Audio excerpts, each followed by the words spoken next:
저희가 재테크를 망설이는 이유를 생각해 보면은 두 가지 정도 있는 것 같습니다. 이러면 어쩌지? 괜히 투자했다가 손실 나면 어쩌지? 공포. 한편에는 그래서 공부를 해야 되는데 너무 복잡해 보여, 귀찮아. 그래서 오늘은 이 김전장이 주식, 부동산을 제외하고 최소한으로 심플하게 딱 4개만 하시라고 상황별로 꼽아 드리려고 합니다. 이 4가지만 하셔도 우리 주위 사람들보단 평균 이상으로 재테크를 하실 수 있다. 제가 자신 있게 말씀드리고요. 딱 이 4개만 하시고 더 이상 재테크는 신경 쓰지 않으시고 일상생활 자유롭고 행복하게 누리셔도 좋다 라고 말씀드리면서 오늘의 영상 시작하도록 하겠습니다. 30초 사전지식 빠르게 말씀드리고 가겠습니다. 4대 금융기관이 있다고 이해하시면 됩니다. 은행이 있고요, 보험사, 세 번째로 증권사, 네 번째로 자산운용사가 있다. 먼저 은행 많이들 활용하시죠. 그리고 보험사는 다루지 않을 겁니다. 성격 자체가 보험의 성격이 강하기 때문에 다루지 않겠고, 증권사, 은행에 묻혀서 이 증권사가 사람들에게 많이 알려져 있지 않은데 그래서 오히려 키포인트가 됩니다. 그리고 자산운용사도 있는데 자산운용사는 우리 소비자들과 직접적으로 연관이 되기보다는 이쪽에서 물건을 만들어서 증권사나 은행의 금융상품을 조달하는 원재료 공장이라고 생각하시면 되기 때문에 소비자들이 접근할 수 있는 것은 은행과 증권사가 대표적으로 있다. 짧은 꿀팁 말씀드리면서 본격적으로 최소한의 재테크 딱 4개 들어가도록 하겠습니다. 저희가 은행에 통상적으로 가면은 예금 있고 적금 있고 수시 입출금 통장이 있습니다. 이것도 나는 아직 조금 헷갈린다 하시면 아주 쉽게 개념 설명 영상에서 한번 다뤄놨거든요. 이런 은행의 3대 금융상품이 증권사에도 동일하게 있습니다.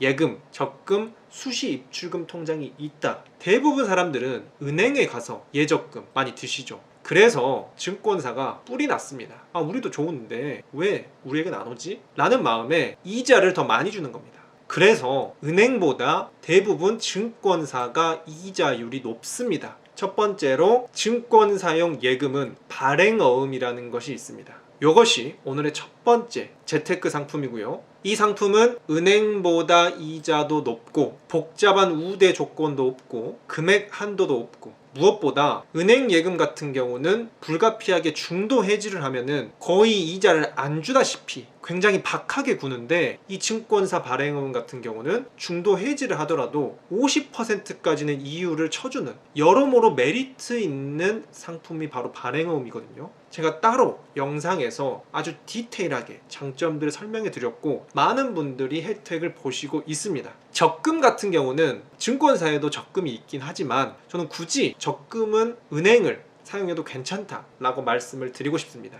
이 부분에 대해서는 조금 이따가 김전장 코멘트에서 또 언급을 드릴 겁니다. 마지막으로 수시 입출금 통장도 역시 증권사용이 있는데요. 이 부분은 CMA 통장이라는 이름으로 있습니다. 이 CMA 통장은 은행 수시 입출금과 다르게 매일 이자를 주고 거의 2~3배에 가까운 이자를 줍니다. 그래서 대한민국에 3,600만 개 이상 CMA 통장이 개설되어 있고 아는 사람들은 다 하고 있더라. 이와 관련해서도 제가 따로 영상을 만들어 놨습니다. 그래서 첫 번째로 딱 4개 중에 2개 벌써 완료했습니다. 기본 통장 또는 비상금 통장. 저는 추천하기를 그냥 월급 통장을 이 CMA 통장으로 하세요. CMA 통장으로만 세팅해도 2~3배 앞서 나갈 수 있다 라고 말씀드리고요. 목돈 굴리기, 이제 목돈이 있을 때 여기에 이자를 예금처럼 붙이고 싶을 때는 은행 예금이 아니라 발행어음을 꼭 활용하셔라 라고 말씀을 드리고 싶습니다. 여기에서 김전장 코멘트,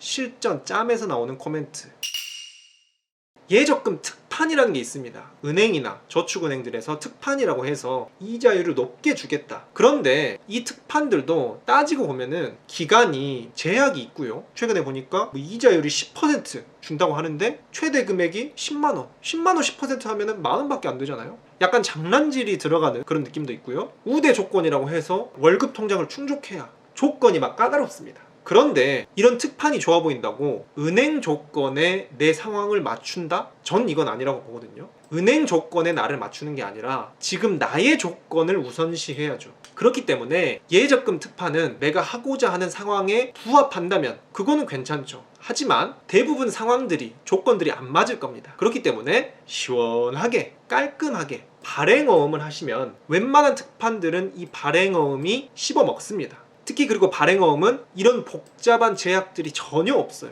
모두에게 공정하고 공평합니다. 두 번째 코멘트는 적금. 왜 적금은 대충 하나요? 여쭤보실 수 있는데 적금의 10%와 예금의 10%는 다릅니다. 이 부분에 대해서도 제가 영상에서 따로 말씀을 드렸는데 동일하게 10%를 걸어놨으면 실질적으로 이자는 예금이 더 높다. 따라서 저는 적금이라는 존재는 돈 모으는 용도에 가장 최적화되어 있다. 요렇게 보고요. 내가 돈을 스스로 모으기 어려울 때 우리 챌린지 같은 거 많이 하잖아요. 은행이나 금융사와 함께 돈 모으기 챌린지를 한다는 입장에서 적금을 든다면 오케이. 따라서 이 적금 같은 경우는 은행이나 증권사나 편리한 곳에서 해도 좋지 않을까. 그래서 지금까지 두 가지 쌈박하게 알아봤고요. 이제 3년 이상 중단기 목돈 굴리기 상품에 대해서 말씀드리도록 하겠습니다.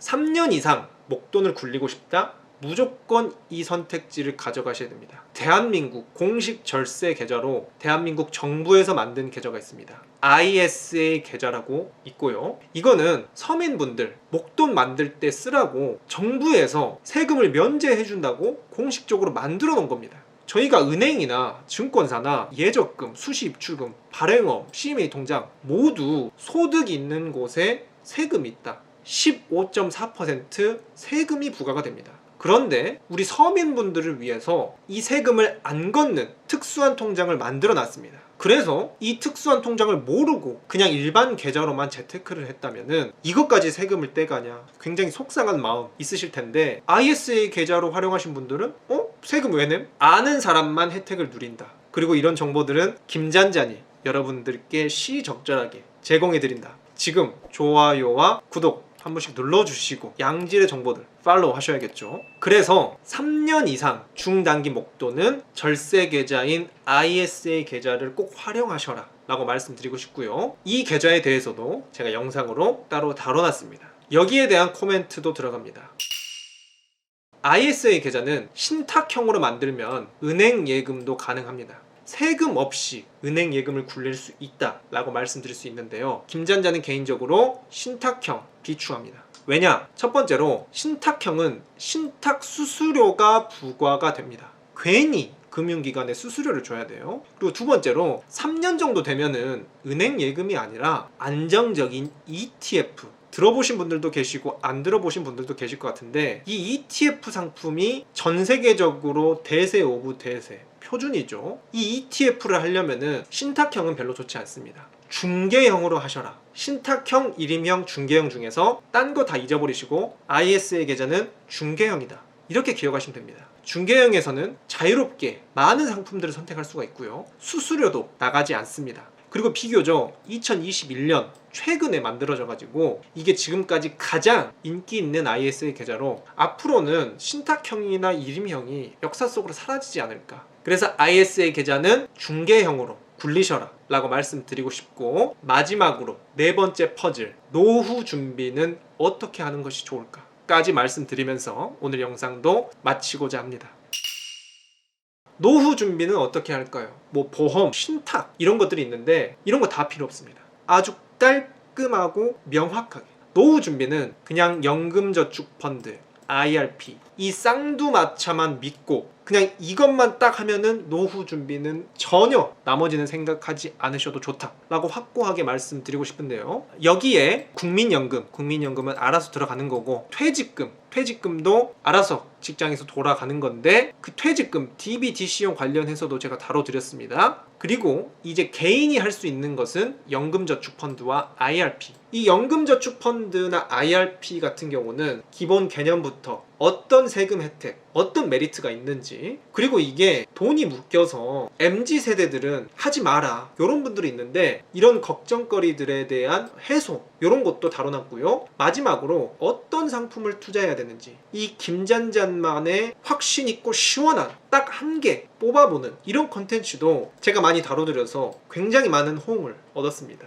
하지만 이거 보신 분들 또 막막하시죠? 언제 저걸 다 봐? 그 심정 저도 이해합니다. 그래서 조회수만 생각하면은 이거 다 보는 게 좋겠지만 저는 우리 여러분들께서 시간을 더 효율적으로 쓰고 도움이 됐으면 하는 마음이 더 큽니다. 그렇기 때문에 제가 7탄으로 연금저축펀드 총정리 영상을 하나 만들었어요. 이것도 많은 분들이 봐주셨는데 이 영상으로 한번 깔끔하게 정리하시고 더 디테일하게 공부하고 싶다 하시는 분들께서는 이 시리즈 정주행 하시는 것도 제가 추천을 드리겠습니다. 항상 저는 우리 구독자님들만을 생각한다는 거 알아주시고요. 마지막으로 제가 드리고 싶은 말씀은 제가 오늘 소개해드린 4가지 최소한의 재테크는 한 이 정도로 보시면 됩니다. 그리고 물가 상승이라는 게 있어요. 많은 분들이 요즘 체감하고 계시죠. 최소한의 재테크를 하지 않으면은 이 물가 상승률도 못 따라가서 실질적으로 자신의 자산이 마이너스가 되고 있는 그런 상황입니다. 이게 자본주의의 현실이에요. 최소한의 재테크를 해줘야 되는데, 하지만 어떤 분들은 자산 증식을 원하시는 분들이 많이 계실 것 같습니다. 여기에 가장 관심이 많으시죠. 자산 증식. 사실 근데 이 자산 증식으로 가면은 투자로 넘어가야 됩니다. 제가 오늘 주식이랑 부동산은 제외했는데 주식이나 부동산을 건드려야 돼요. 이거 이외에는 자산 증식이 불가능합니다.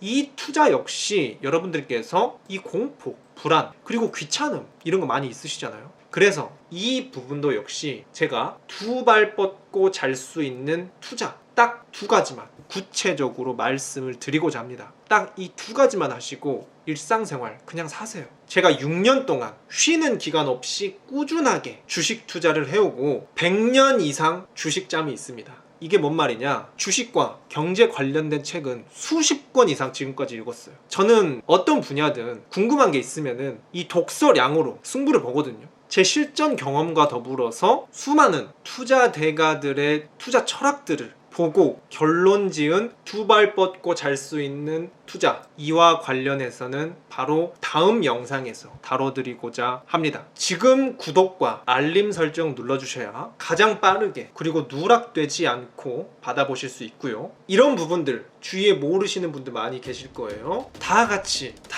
조금 윤택한 삶을, 풍요로운 삶을 사는데 도움이 됐으면 합니다. 공유하셔서 다 같이 함께 가는 그런 행복 누리시길 바라면서 저는 또 다음 영상에서 유익하고 쉽고 재미있는 정보로 또 여러분들 뵙도록 하겠습니다.